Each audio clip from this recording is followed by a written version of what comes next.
आज सोनम वांगचुक जी का 18वां दिन है, वो अनशन फास्ट पे हैं और सरकार ने आज तक कोई पहल नहीं की।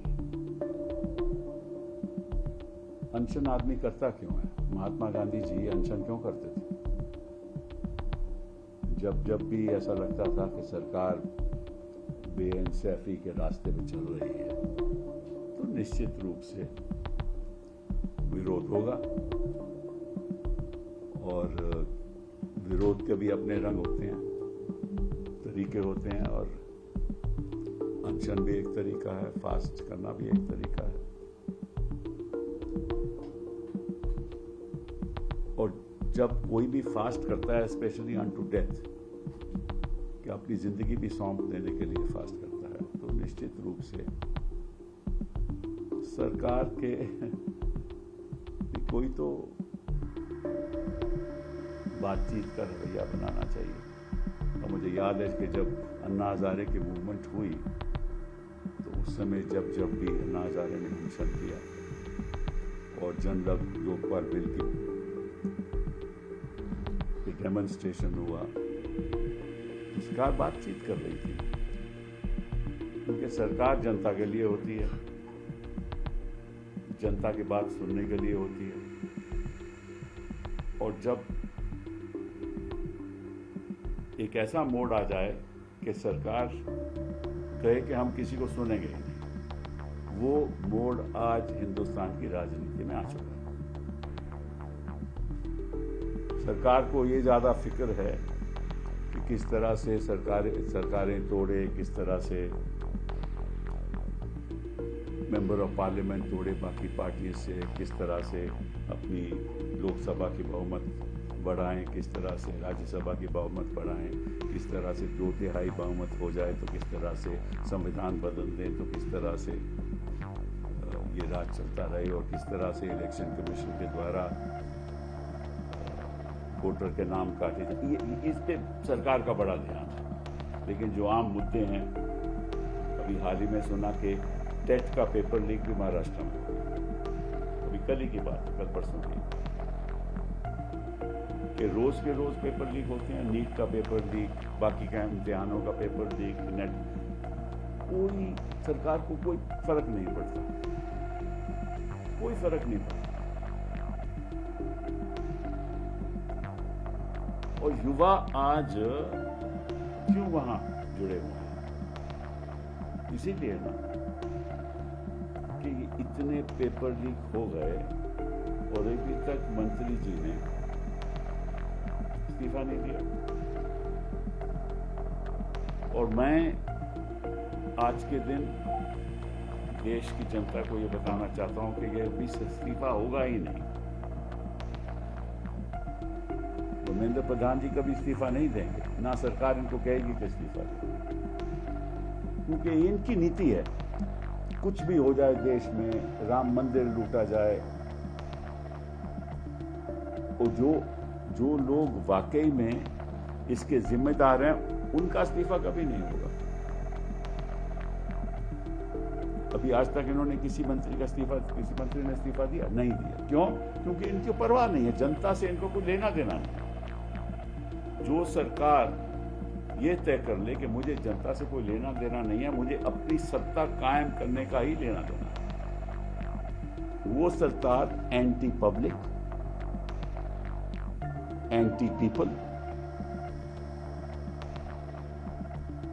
इसलिए उस सरकार को कोई हक नहीं कि वो सरकार आज के दिन भी इस देश में बनी रहे। प्रॉब्लम क्या है? प्रॉब्लम है कि इस देश में आज के दिन ईडी की वजह से, सीबीआई की वजह से, इनकम टैक्स की वजह से, स्टेट पुलिस की वजह से, झूठे केस बनाने की वजह से सिविल सोसाइटी बाहर नहीं आती, डरते हैं लोग, आवाज नहीं को उठाना चाहता, डरते हैं लोग, वे भय से सरकार चला रहे हैं।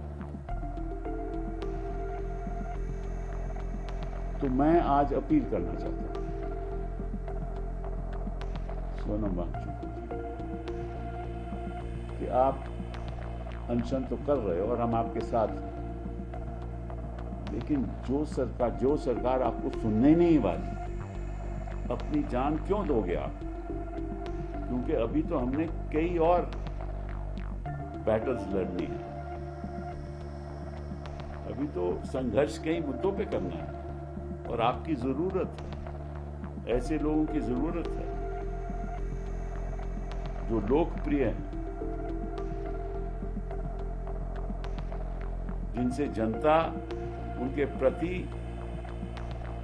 इस नजरिए से देखती है कि ऐसे ही लोग हिंदुस्तान में होने चाहिए जो अपनी जिंदगी को कुर्बान करने के लिए तैयार हैं। तो अभी तो बहुत लड़ाई लड़नी है हम लोगों ने और इकट्ठा होकर लड़नी है। मैंने गीतांजलि जी को बोला कि उनको जाकर कहें कि इसको आप खत्म कीजिए।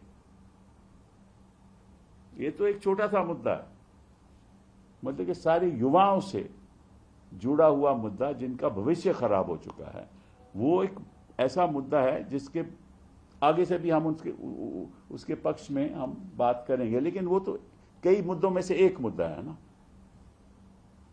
कई मुद्दों से एक मुद्दा है ना, बड़ा मुद्दा है, छोटा मुद्दा नहीं है, लेकिन कई मुद्दों में से एक मुद्दा है। और सबसे खतरनाक मुद्दा इस देश के सामने जो खड़ा हुआ है वो है कि किस तरह से 2/3 इनको बहुत मिलके हिंदुस्तान का ढांचा ही बदल दो। वो तो बहुत बड़ी लड़ाई होगी, उसमें सब जनता भी शामिल होगी, हम भी शामिल होंगे, सड़कों पे उतरना पड़ेगा और अपने सहयोगी दलों को बताना पड़ेगा कि इनका लक्ष्य क्या है, इनका मोटिव क्या है, ये चाहते क्या हैं। ये नहीं चाहते कि आने वाले वर्षों में सोनम वांगचुक जैसे लोग अनशन पे बैठ भी पाएंगे नहीं, जैसे बाकी ऐसे देशों में होता है। लोकतंत्र का ढांचा ही खत्म कर दो। अंग्रेज भी ऐसा नहीं करते थे।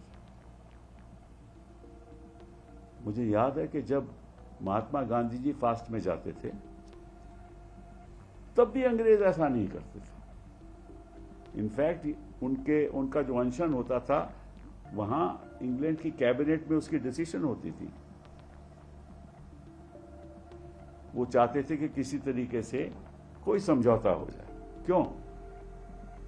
क्योंकि वो भी सेंसिटिव थे कि जनता की जी मांग क्या है, उस पर वो भी सेंसिटिव थे। ये सरकार तो है ही नहीं, इनको तो यही मालूम है कि 7 और 1 8 होता है और 6 और 2 8 होता है। वो ऐसी बातें ऑस्ट्रेलिया में जाकर करते हैं। उसका क्या लेना देना है हिंदुस्तान से? किसी का जन्मदिन 7 और 1 8 और हिंदुस्तान की रिपब्लिक 6 और 2 8, 2 और 6 8, ये इसका क्या लेना देना है किसी से भी?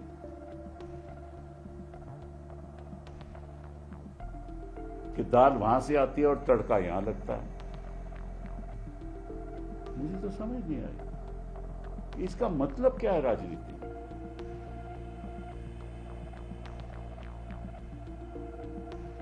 तड़का तो आप आज के दिन संविधान का हो रहा है, ऐसा तड़का के संविधान ही खत्म कर दो। इस सोच के साथ ये लोग चलते हैं। तो आप कुर्बानी क्यों देते हो ऐसे लोगों के, जब आपको मालूम है? और मुझे याद है जब पूना पैक्ट हुआ था और महात्मा गांधी जी ने फास्ट किया था, आपको मालूम है पूना पैक्ट क्यों हुआ? क्योंकि अंग्रेजों ने चाहा कि भाई जो दलितों की कंस्टिट्यूएंसी है केवल दलित की लड़े, सेपरेट कंस्टिट्यूएंसी, उन्होंने फास्ट को डेथ किया।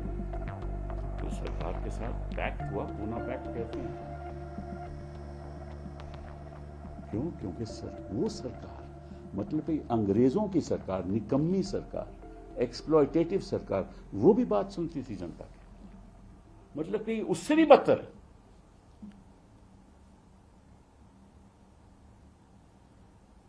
ऐसी सरकार के लिए आप अपनी जान देना चाहते हो? मैं अपने द्वारा देश की, मैं समझता हूं देश की जनता आपके साथ है, युवा लोग, हिंदुस्तान के युवा लोग आपके साथ हैं, और उनके मन में भी यही बात हो रही होगी कि भाई ऐसा नहीं करना चाहिए इस समय, क्योंकि आपकी जरूरत है, आप जैसे लोगों की जरूरत है। जब अन्ना हजारे का अनशन हुआ तो हमारे मंत्री जाके मिलते थे ना, हमने कभी रोका तो नहीं कि एजिटेशन हो, चलिए करिए एजिटेशन, हमने कभी रोका नहीं किसी को।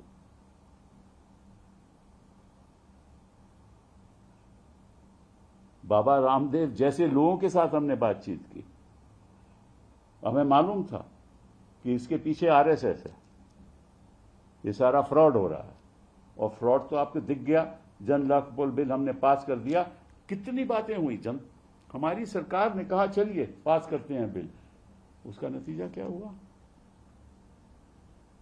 वो तो फ्रॉड था। सोमन वांगचुक का अनशन फ्रॉड नहीं है।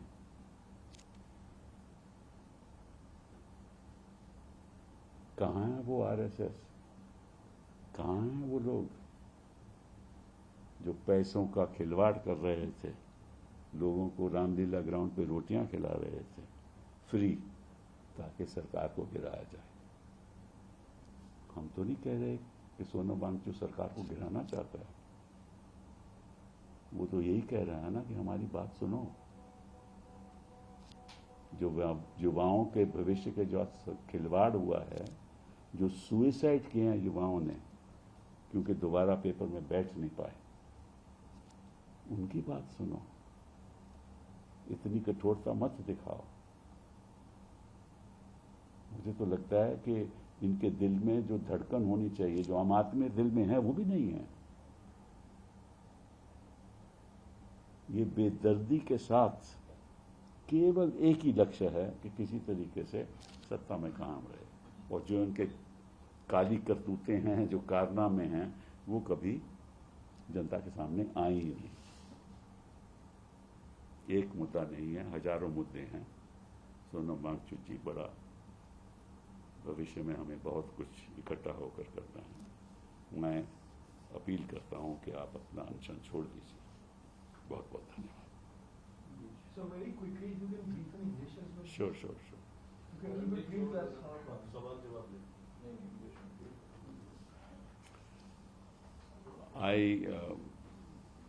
I'm holding this press conference today to convey to Sonam Wangchuk, who is now on the 18th day of his fast unto death. And I'm worried personally because I was his lawyer also when he was detained, and then ultimately was, at the instance of the government, they withdrew the detention order. He is a man who is a true patriot, unlike many of the others who are dealing with him in the fashion that they are. He's a man who loves India, loves Ladakh, loves his country, and he's willing to give his life for the country. That's the kind of patriotism that he has displayed and is displaying. But my request to him is that while your cause is just, that while you stand for the youth of this country who have suffered on account of the paper leaks that happen on a daily basis. Just yesterday or day before yesterday, there was a TET paper leak in Maharashtra. And any number of instances, especially after 2016-17, of the number of paper leaks that have taken place throughout the country. And obviously, there is a conspiracy behind it. That, of course, will be found out if somebody does an inquiry. But this government doesn't believe in all that. This government is far removed from the concerns of people. Far, far removed from the concerns of people. This government is not for the people, of the people, and it is not even by the people in the context of the fact that the manipulation that has taken place in the election process. This government knows that as long as you capture all the institutions, right, as long as there is no accountability, no transparency, the kind of things that this government is doing will never come to light. So they perceive the nation or us as fiefs, as people who are supplicants, not people who have power. Because they threaten people through the powers of the ED, the CBI, income tax, and the state police, and their political power. They use all that to ensure that nobody dissents. If somebody writes something patriotic against the government, criticizes it, you know what happens to him. So therefore, unlike in the Anna movement, when people used to come out on the streets, I remember in Maharashtra, 50,000 people came out on the streets. Thousands of people came on the streets. We didn't prevent it. Because ours was a sensitive government. We realized that there was something that was going on, even though we knew that the RSS was supporting the Anna movement. But we listened to them. Our ministers went there when Anna was on his fast. It was a sensitive government. Now, sensitivity is taken to be weakness. And insensitivity is to be misunderstood as strength. The point is, this government knows that if any person dissents or criticizes, he will be taken to task. The entire youth of this country is with Sonam Wangchuk. Entire youth of the country is with प्रभातखबर.com, विश्वास वही, रफ्तार नहीं।